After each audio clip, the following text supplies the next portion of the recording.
Hola, ¿qué tal? Muy buenas tardes, chicos. Bienvenidos a la clase de artes.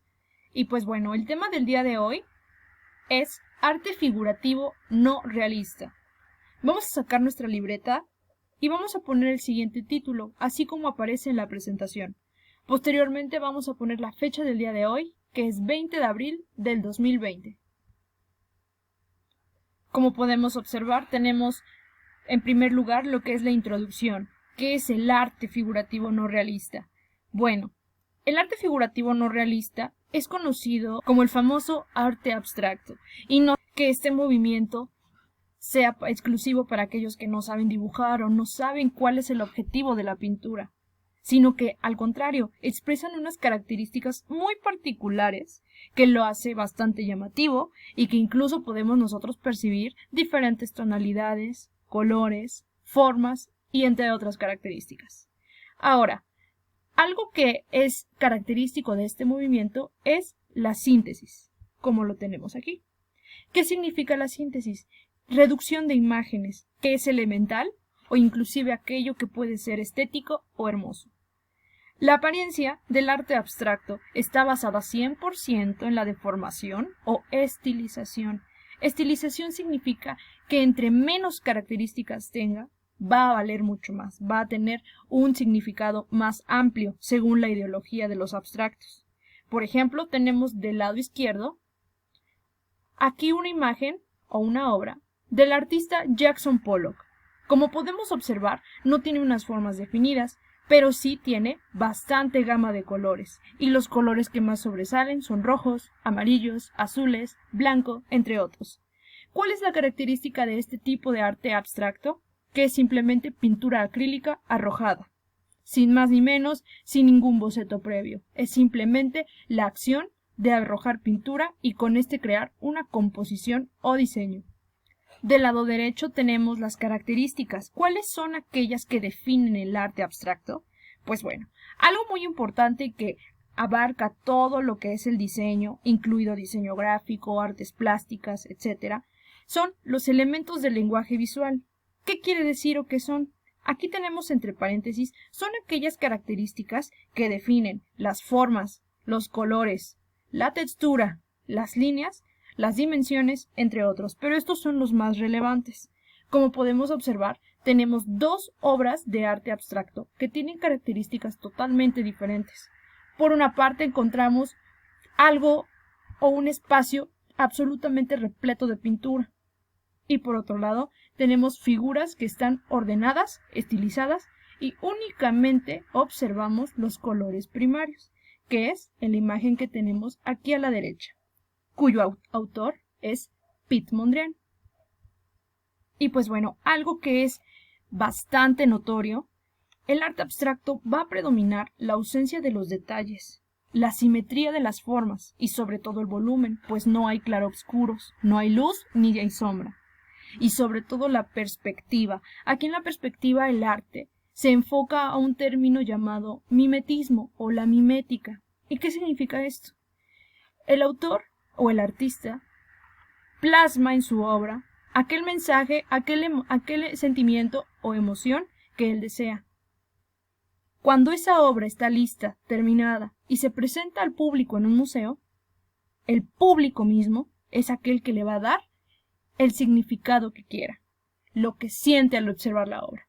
Puede ser inclusive algo que no entendemos, algo que nos causa asombro o inclusive algo que no nos gusta y nos repugne. Mientras genere un sentimiento o una emoción, esto se convierte en una obra de arte.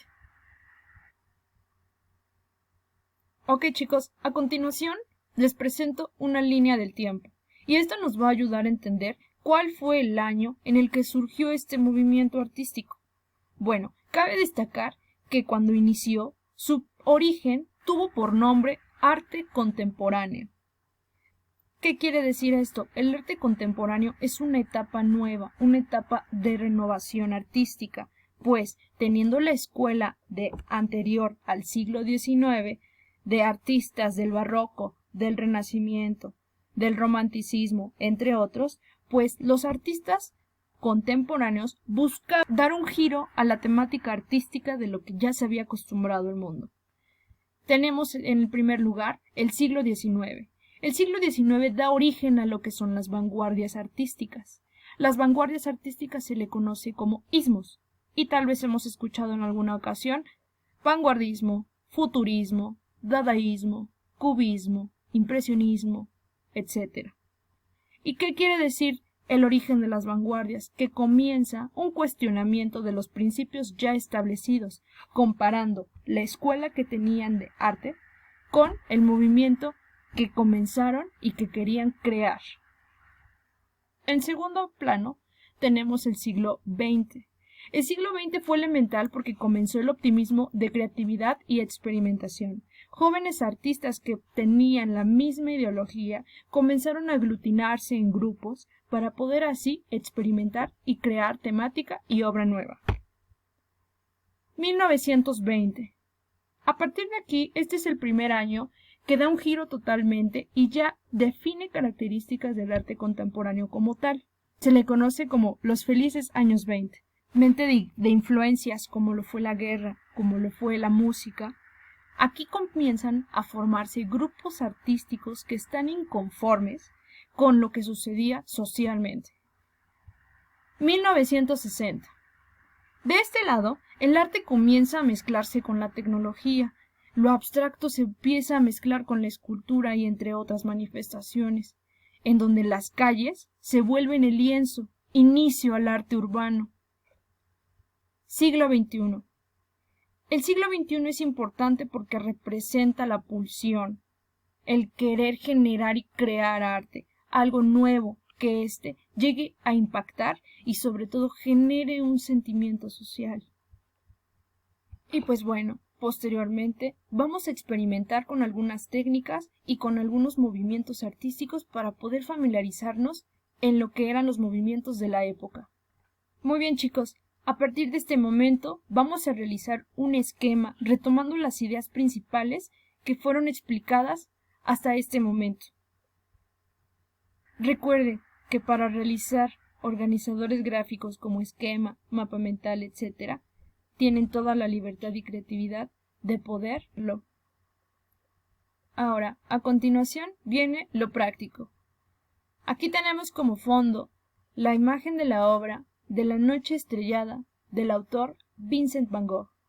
Y pues bueno, chicos, para la práctica que se va a llevar a cabo hoy 20 y parte de mañana 21 de abril es lo siguiente. Antes voy a ponerles la lista de los materiales que vamos a utilizar para el día de mañana. Como pueden observar, la técnica es mixta. ¿Y en qué consiste esto? Que la principal va a ser el uso de acuarelas, pero podemos agregar materiales extra que nosotros deseemos, como plumones, lapicero, colores, etc. Como lo hemos visto en clases anteriores, las acuarelas, para hacer uso de ellas, es necesario contar con un recipiente, con un poco de agua, nuestros pinceles previamente lavados y nuestras pastillas de color o acuarelas. Para esto es muy importante contar con nuestro bloc de dibujo o una hoja blanca. El diseño que vamos a recrear es La noche estrellada del autor Vincent van Gogh, que se los mencioné previamente. Ahora, chicos, para la clase del día de hoy, una vez que hayan terminado su esquema, retomando las ideas principales, van a realizar solamente el diseño a lápiz de lo que es el dibujo de la noche estrellada. Una vez que ustedes ya lo trazaron a lápiz, el día de mañana procedemos con la práctica para darle color. Como aquí lo puedo enfatizar de nuevo, la actividad para el día de hoy fue realizar un esquema de la información presentada y explicada en su libreta. Y en el bloc de dibujo u hoja blanca van a trazar a lápiz el diseño solicitado en la diapositiva anterior, que es La noche estrellada de Vincent van Gogh. Una vez teniendo esto, voy a recibir su evidencia únicamente del esquema al correo electrónico que previamente ustedes ya tienen guardado. Y para la actividad del día de mañana, martes 21 de abril del 2020, van a tener sus materiales y vamos a realizar la práctica de acuarela. Como una pequeña nota, Ustedes pueden adelantar un poquito lo que es la parte de la acuarela si lo desean, para que en la clase del día martes ya avancemos con otra técnica que sea lápices de colores, etcétera, y terminar de detallar el diseño de la noche estrellada de Vincent Van Gogh. Y así, durante la clase de Zoom, podamos aclarar dudas y pueda checar cómo va el avance de su técnica. Por si existe algún problema, lo resolvamos sin contratiempos. Esto sería todo, chicos. Cualquier duda, el día de mañana lo podemos aclarar. Que tengan un buen día y nos vemos. Adiós.